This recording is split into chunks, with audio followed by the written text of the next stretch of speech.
Who owns this £5 note? Is it mine because it's in my hand? Or could it belong to Thomas, who's behind the camera, because I might just have borrowed it from him?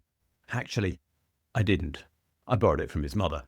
But alternatively, could it be stolen? Or might it be something that I simply owe to my creditors? The simple fact is, we can't know by looking at that £5 note.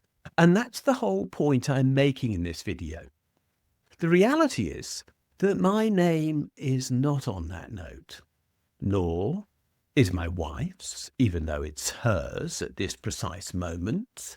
There is no receipt trail for this note. She has no idea where she got it from. The person who gave it to her will not have a record of doing so precisely. No one keeps a record of the serial numbers of the notes that they hold, including the bank that gives them to you out of their cash machines. In other words, it's just about impossible to prove the individual ownership of any £5 note, £10 note, £20 note, £50 note, whatever you wish to refer to when it comes to notes, and coins are even worse. So what is a £5 note?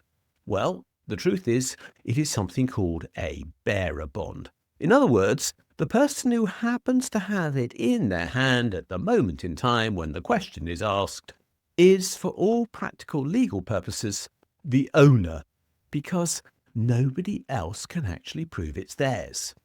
These things were at one time very common. Government bonds were issued as bearer bonds, and they worked quite well on that basis.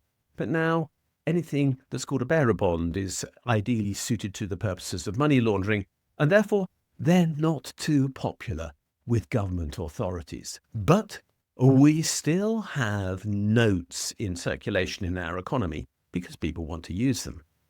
So who does really own this bond? And the answer is in fact written on the note very clearly. The only name that is worth identifying on there is the Bank of England. The Bank of England issued this note. They created it.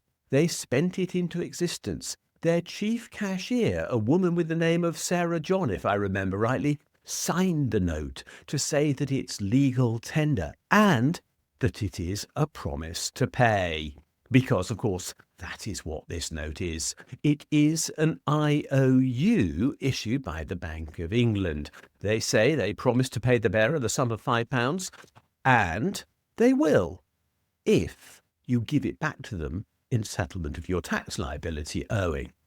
More importantly, though, and in practical terms, what that promise to pay and the consequent ability to pay tax with it creates is the fact that this note is a transferable promise to pay. I can, after all, issue you with an IOU, and as Hyman Minsky once said, that's fine, except try to get someone to accept it, particularly if you don't know who they are. Nobody will. But the Bank of England note is accepted as having value. And in fact, that's the very point of this note as legal tender. Precisely because the government's promise to pay does have value, and because it promises to redeem that promise in exchange for tax liabilities owing, our money has value. But there are lessons to learn from this. What it says is only the UK state can issue currency for use in this country. Nobody else can. Everything else is unusable for normal purposes. More than that, though, it says we don't truly own the pounds that we use. Those pounds were in fact created by the government or by a bank acting under license from the government, because that's the way in which bank loans are created, and that creates money as well. Electronic money rather than notes, but nonetheless real money. Oh, and by the way, if you're in Scotland and Northern Ireland and you say, but hang on, my notes have a bank's name on them, that's only possible because they deposit £1 with the Bank of England for every pound note that they issue. So the truth is that we only have government-created money. There isn't then anything called taxpayers' money. That claim made so often by so many politicians, is just wrong. We don't create money. We use government-created money. It's the denial of that which does, however, mean that politicians actually feel free to abuse money. Let's just think about it for a moment.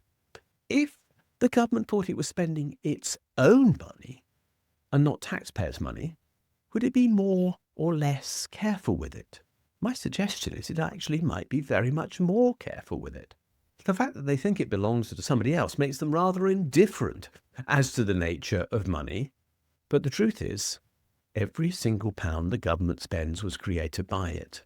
If we hold the government to account for what it does with its money, on our behalf, but nonetheless its money, I think we would get better policy. I think we'd get better fiscal responsibility. I think we'd have a more responsible Bank of England. I think we would actually have politicians who understood what they were doing better and who would understand that they can use money that they create for social purpose, which would benefit us in a way that the idea of taxpayers' money can't. It's time we understood that the £5 note in our hand is the government's property and that we use it with their consent. And how they use it is a matter of the greatest priority to us, because that's the thing for which we're holding them to account. So, what do you think? Do you think the government creates your money? Or do you think that there is such a thing as taxpayers' money, which you actually made? But if so, how do you think that could work? There's a poll below. We're going to ask you some questions. Let us know the answers. They influence the way in which we make future videos, so it really does help to know your opinion. Thanks for watching this video. If you've enjoyed it, please do click the like and subscribe buttons, because they do genuinely help us spread the word on YouTube. As importantly, could you have a look at the section below this video where it says more, and there you'll find a link to my blog. And if you follow that for the specific link to the blog entry related to this video, you'll find a transcript of this video and lots of other related material, plus a ChatGPT prompt that you could use to write a letter to your MP on the contents of this video, which will turn you into a campaigner, which will be a great thing to do. Finally, if you do appreciate the work we're doing, can you think about giving us a donation? If you'd like to do so, there's a link below, or you can find one on my blog where there's a Ko-fi button saying, please buy me a coffee. Thanks a lot, and we'll see you again soon.